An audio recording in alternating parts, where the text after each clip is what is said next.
Finland, officially now, as of this afternoon, a member of NATO. Sean, what are the wider implications of their membership?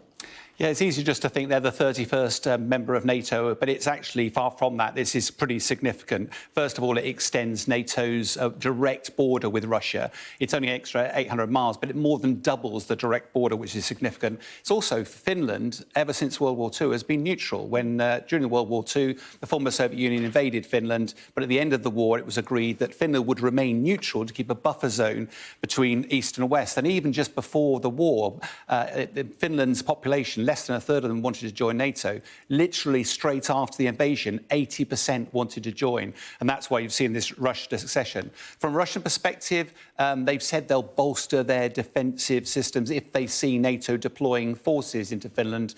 And it's been relatively muted response. But actually, that will be quite wrong to misinterpret that. Putin will be very concerned about NATO expanding because he didn't want NATO to expand. He's inherited quite the opposite. And also, it's quite a long border up here. And if they do have to put military forces up there, he actually hasn't got enough military forces for Ukraine at the moment, let alone mounting defence on that border. Yeah, as Jens Stoltenberg put it, you know, Putin today got more NATO, which, as you said, is the exact opposite of what he wanted. Remind us how we got to this point today.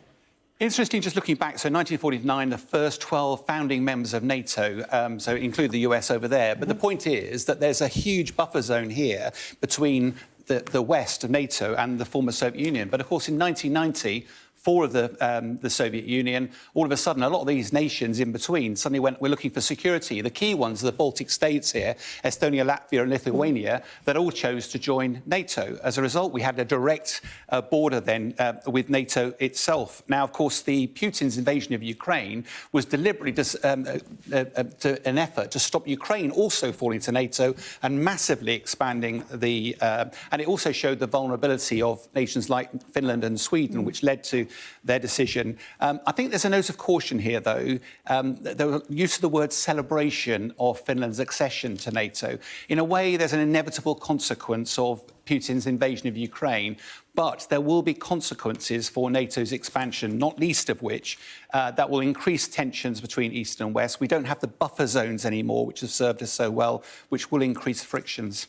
The president of Finland said there at that press conference, security and stability is what it's all about. Finland joining NATO and Sweden, as we understand, will be next. What are the implications of them joining for global security? Part of global security and security and peace is about a stabilised situation. As soon as anything changes on the global tectonic plates, that can have unintended consequences. If we look at the sort of broader map here, the danger is you look at NATO, that's obviously Northern Hemisphere, a lot of blue of NATO counters the red of Russia, good versus bad. And the danger is it looks roughly equal. In reality, Russia's population, its military, its economy is a fraction of that of the West. US budget for its defence is 10 times the size of Russia, to put into context. So Russia will not want to pick a fight with NATO, let's be clear. But when the conflict in Ukraine is over, as it will inevitably end, the challenge for Western leaders will be to what's the new equilibrium? Because at the moment, we're building the foundations of a new Cold War. But we don't have the benefit of the buffer zones between East and West, which have served us so well for the last 80 years.